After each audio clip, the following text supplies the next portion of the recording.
Hello, people. Andrew here, talking about comics from a reader, collector, speculator, investor point of view, in that order of importance to myself. I've been doing a series on the Fantastic Four, and before I close off the Volume 1, which ran from the early 60s to the late 90s for 416 issues, before I close that off, I would like to talk about the annuals and the giant size issues of the Fantastic Four. I consider these part of that collection, and I don't consider the collection to be complete until I have all of the annuals and all of the giant size from this period. I don't have them all. So, what is it about the annuals? What are the annuals? So, a publishing schedule in the 60s was once every 4 weeks, and that would be 12 issues a year, once every month. But there was a 13th week or a 13th time to be published. And rather than break up any kind of numerical sequence or have a double month or something, they used that 13th publishing day to publish an annual. And what was included in an annual? Well, first of all, it was 2 to 3 times the size of a regular book. You can see this one here, issue number 4, is 72 pages. What it often included was an original story, a reprint, and then there was often some bits and pieces like a schematic, or architectural design of the Baxter Building. There were pin-ups. There were lists of prominent villains that have faced off against the Fantastic Four. So it was a collection of stuff. Now, it made more money for the publisher, and the reader got to read some more material about one of their favorite groups. The nice thing about the first 6 issues of the first 6 annuals of the Fantastic Four is that they were all written by Stan Lee and Jack Kirby. So, and they were all there was all an original in each one of those. I don't have 1, 2, and 3, but this is issue number 4, which features a fight, an original story between the Human Torch and the original Human Torch from the Golden Age. This is the first appearance of that Golden Age Human Torch in the Silver Age. Not only that, but it's also the first appearance of a character called Quasimodo. And you can see that it's got a nice little reprint here. This is a reprint from issues number 25 and 26, when the Hulk and the Thing had a battle. Now, buying those 2 books would cost you hundreds of dollars. If they were in the same condition as, say, this annual, they would cost you hundreds of dollars. But I get to read this story, and this particular book only cost me about 25. Not the sharpest of condition, but it certainly shows well enough, and I'm happy enough with that. So the annuals had, as I said, an original story. They had usually some reprints. The original story could be a one-off story, much like this one. It's part of the lore, but it's not necessarily falling in the framework of continuity at that time. So this is a one-off story. So it could be a one-off story. It's not always written by the existing creative team. Sometimes it's a different team that comes in with an idea and they tell just a story using those characters. There was an attempt from time to time to make something very interesting, an event that happened within an annual. This was more so near the earlier stages, and it goes throughout the history. I mean, the annuals, there were 27 Fantastic Four annuals in all, and some were very good, and some of them were not that good. I like the first 6, even though I haven't read the first 3, because they are original Stan Lee and Jack Kirby stories. So they certainly fall into that whole framework here. So this one's pretty good. I like the battle between the 2 torches and the introduction of Quasimodo and the reprint. So it was a fairly good deal for $25.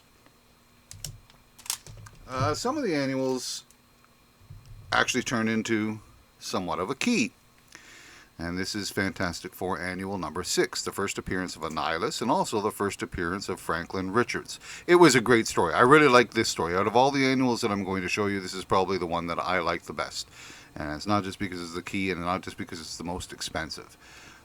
Now, I may have paid more for this book than I was intending to, but it's one of those books that I find that I don't see it an awful lot in the stores that I go to, or even at the conventions that I attend.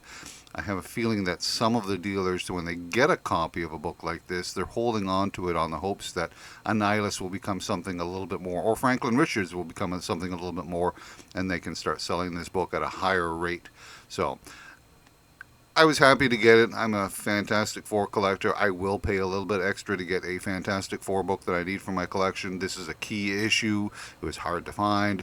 I am happy to get it, even though I feel like I might have paid, $50 too much for the book, which is not a big thing in the long run. But it was a good story. Out of all the stories that I'm going to show you from the annuals, I think this one was probably the best. It was very exciting.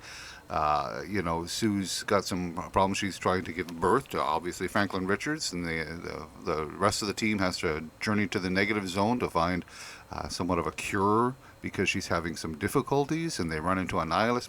Good story, a lot of action, a lot of fast-paced, well thought out. I enjoyed this one. So after the sixth issue, sixth annual, from annuals number 7 through 10, it then became all reprints. This is actually a reprint of the first annual.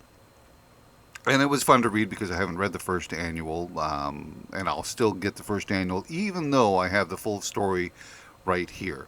And this is what happened, is that they started just doing reprint stories. And the reprints annuals are really not all that expensive. You can get them for, as I say, under $25 or less. This one was a strange one because I'm not sure of why they picked the reprint that they chose to print, which was, I think, Fantastic Four number 43. I mean, around that time, there were a number of other books that you could have picked from that time period. 44 would have been the first Gorgon, 45, the first Inhumans. Even earlier than that, in the late 30s, 40s, there was the crossover with Doom and Daredevil. That would have been a more interesting reprint. And the backup story is the other reprint is from Strange Tales, when the Human Torch had his solo series there, paired up with Doctor Strange on the other half. And they were always a little goofy, so there's a little bit of a goofy Strange Tales story told in this one as well. And as I say, they just started reprinting stories for 7, 8, 9, and 10.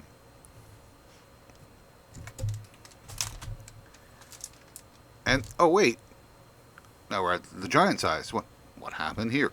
Well, after 1973, they decided to stop releasing annuals.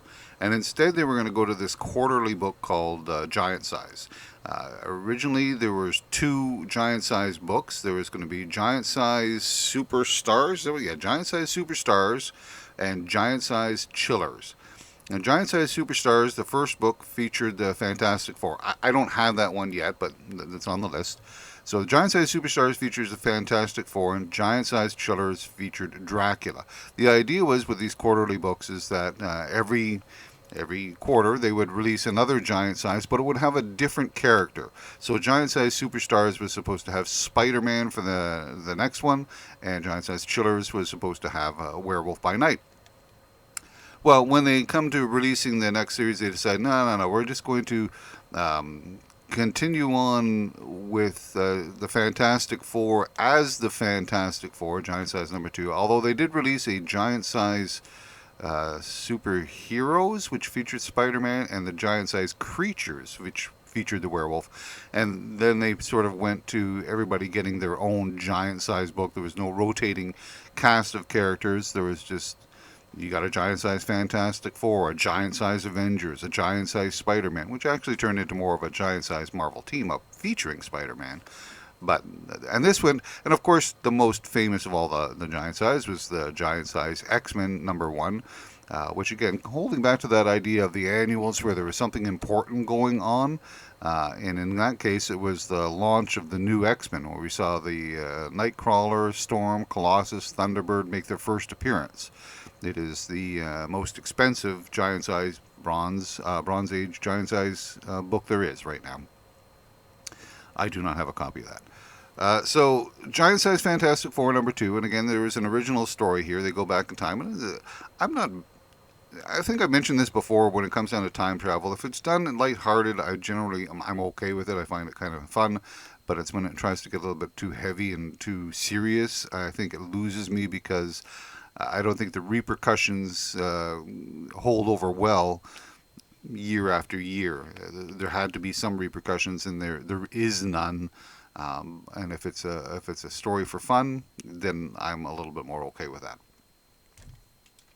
And these giant size, they were tough to get in good condition, mainly because they stapled the pages together and then glued the cover over top, and so the glue dried out, and there's wrinkles and cracks and things like that. So getting a sharp copy of a giant size, a square bound, is difficult to do. So when you see one at a higher grade, there's a reason that they're a little bit more expensive, because they are harder to find in that kind of condition. However, there is a good Fantastic Four. Well, good, I should say. I like some of the other ones. This is the giant size Fantastic Four that it would be the key issue. This is the first appearance of Jamie Madrox, a multiple man. Again, I think I might have paid a little bit more for it, but it's in really sharp condition, and I do like to collect the Fantastic Four, wanting to complete that collection. I haven't seen this book around an awful lot, and I had just, well, I was in the midst of reading Peter David's second run on X Factor and very interested in the characters. So when this showed up, I thought I will pick this up before somebody else does. And I'm glad I did. And as I said, I probably didn't spend that much more than it, maybe $25 to $50 at the most. So having it in the collection right now, I've already absorbed that cost, so that doesn't matter. And this is the first appearance of Multiple Man. Jamie Madrox. This is issue number 4, giant size number 4. This one's interesting, giant size. This was the last of the giant size issues. It reprints annual number 6, so if you're having trouble finding the first copy of the actual annual number 6 with the first appearance of Annihilus and Franklin Richards, you can pick up a giant size Fantastic Four, which is a reprint of the whole thing, for a lot less, and still get the full story.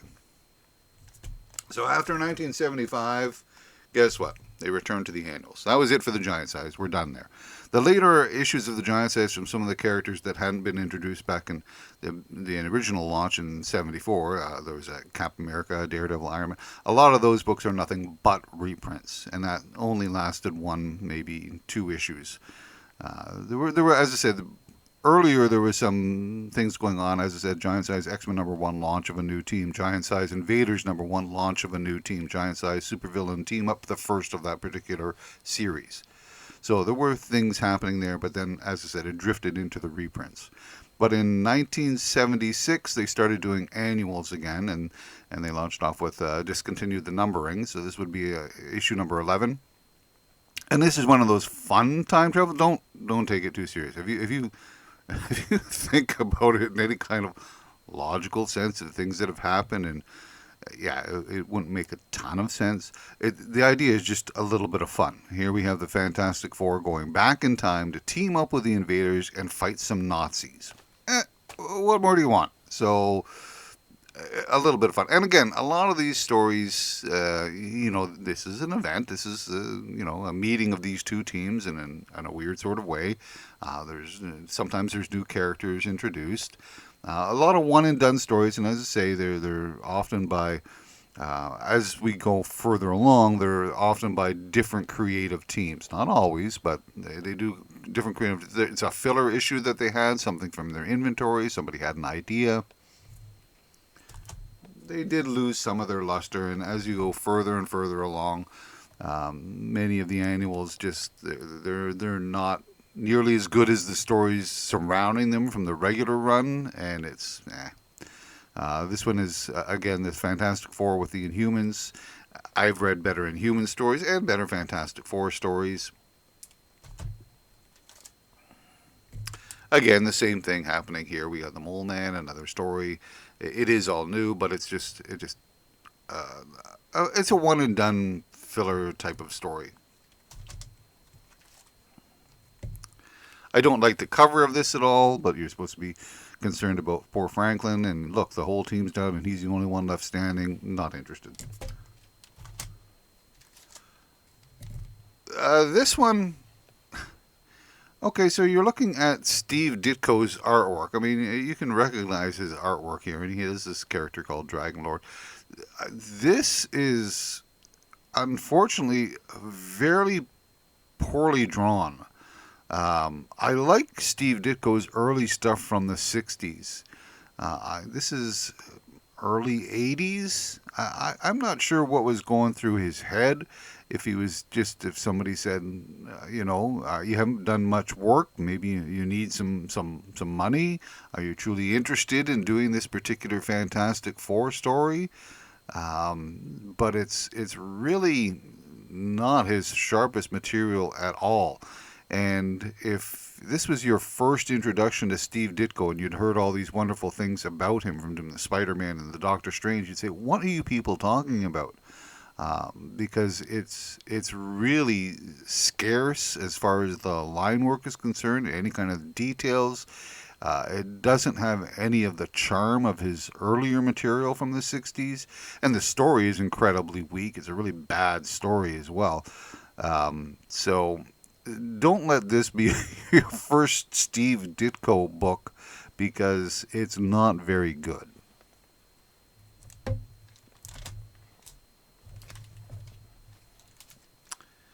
This was part of John Byrne's run of the Fantastic. And of the three annuals that he did, I think this one's the best. I can see why it wouldn't have fit into the regular continuity or the regular storylines that he was doing, because the first half of this book doesn't feature the Fantastic Four at all. So, well, I think maybe a panel or two. So there would be a comic book that would have called the Fantastic Four without the Fantastic Four in it. It's all the setup for the second half. And it makes for an interesting story because it's allowed that time to develop a story that has that kind of development, where you take that kind of pacing and that kind of time to put things into motion to come up with an ending. And I did like it. I think the image is fine. I prefer comic books that have a cover that indicates some of the material that's going to be inside, but the occasional group shot is also welcome, or the solo shot, whatever it may be. And this one's a decent one by Fantastic Four artist John Byrne. See, this is one of those events. We got the marriage of, I didn't know, who knew they weren't married. I thought they were married. Black Bolt and Medusa. And then there was some Kree and Skrull having this battle in the background, or the foreground, I guess, during this wedding. It was, yeah. Even though it was written by Byrne, it was fine. It just, I don't know about those wedding issues.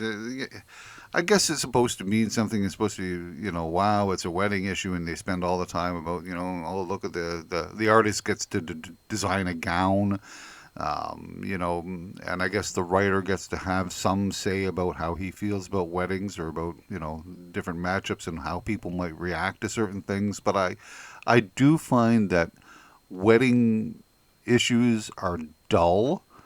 I also find that funeral issues, especially more so than even the wedding ones, are dull. And the funeral ones, they bother me, because you get all these characters all standing around being all sad and mourning, and they say blah, blah, blah, blah. The character's coming back if he's of any significance. So what are you moping around for? Because I don't want to read this for an entire issue when I know that you're coming back. The only one that made any difference, which I thought was really good, was the death of Captain Marvel, because he stayed dead and he died of cancer. It was a well-written book. You should check that one out. But so many other of the funeral ones, this again, we got the Skrulls. You'll notice that every one of these Byrne ones involves the Skrulls. He must really like the Skrulls. This was supposed to have an effect on the ability for the Skrulls to change across the board. Again, the science behind it, but don't apply too much science into a comic book. And it featured the Avengers and what have you. And it was a decent enough story. But again, something like that, where you're going to change the whole nature of an entire race, and it held for a while, but it didn't. It's not permanent. That's why I think a lot of the times the best of the keys are the first appearances, because even though they can go back and retcon some aspect of that character's origin, it's still the first appearance of that character.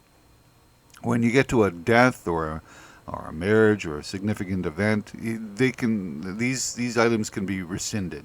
As I said, very few characters stay dead. I can think of like three, and I think even Captain Marvel might have made a guest appearance somewhere around. But Captain Marvel would be one of them. The original White Tiger Hector, and I'm sorry, but I can't remember his last name, and Karen Page from Daredevil. They've never come back, and I hope they don't. I like all of those characters, and I would rather read more about them. I didn't like the way necessarily that Karen Page passed away, but I think it has more impact if these characters stay dead. They got into the idea of including, running a number of annuals together. So this is the Evolutionary War, and it travels over across the Fantastic Four and into another book as well. I'm not sure what the other book is, but they did a lot of this in the 90s, and there would be like four annuals linked together, and you could track down which one was part of this story or that story. I don't think I found any of the stories interesting and worth my while to read an annual just because of the story. I found them all very weak and very bland. This is a one-off. This is not part of that sort of thing. It's Doom tries to, take Franklin, and again, I wasn't particularly interested. Again, we've got the Atlantis attack, and then this goes into this one looks like it might be the conclusion, perhaps, but there were other ones of, I would imagine, the Avengers. Namor, I think, had his own series, but at this point, maybe not. So it would have been part of that run of the Atlantis attacks. Again, not all that interesting. And another one of these that adds to a series of books. They're all part of the collection, though, so I will hold on to them, even though I don't think that they're great stories. The Korvac Quest. Starhawk up there. So the idea was to create events and have these things in there to make them, you want to pick up the annual so that you can read this event. But unfortunately, I can't think of a single one of these events that was truly that interesting. I liked the return of the original Defenders, at least the concept. I don't think the story was all that sharp, but that was one that I found, actually had some deal of significance. Oh, so here's a Citizen Kang storyline. Like, we haven't seen Kang before, and we haven't seen Kang fighting the Avengers and the Fantastic Four before. This is nothing special. This is nothing new. And whatever happens it just doesn't have any resonance. And then this was, what year is this, 93? Yeah. So in 1993, again, different owners and all that sort of stuff, and one of the concepts was that new characters sell. So we are going to do a series of annuals. Every annual from 1993 has to feature a brand new character. And in this case, in the Fantastic Four, it's Wild Streak. I think they come with a collector card as well. So, and it's polybagged. That's why there's all these other stuff on it, because it's polybagged. And they created all these new characters, and there's, 20, 30 annuals with new characters. And they were all horrible characters. Well, Legacy was the one that I think hung around. That was just like Captain Marvel's son type of deal. So here we got Wild Streak.